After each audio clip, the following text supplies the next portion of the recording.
Gökyüzünde uçan turnalar, selamımı alın varın Sıla'ya.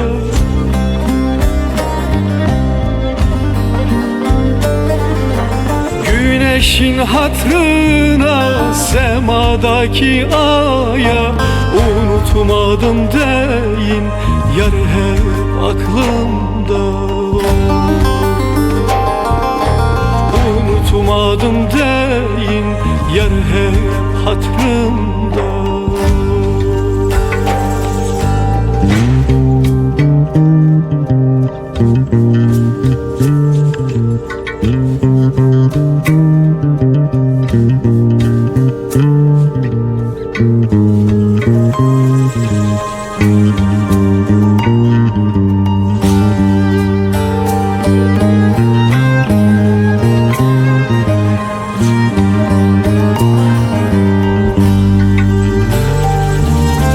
Mevsimler dolandı, baharım olmadı. Geri dönen turnam bana uğramadı.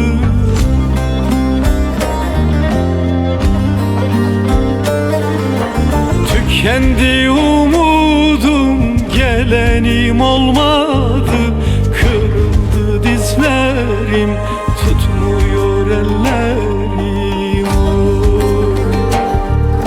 Sıla'daki yarimi ben çok özledim.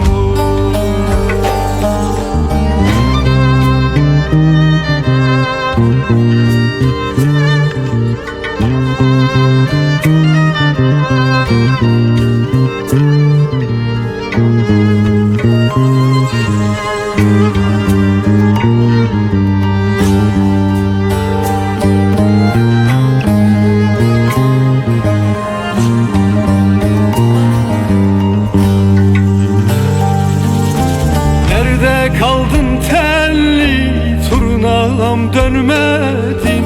Bir tek umudumdun, sen de bilmedin.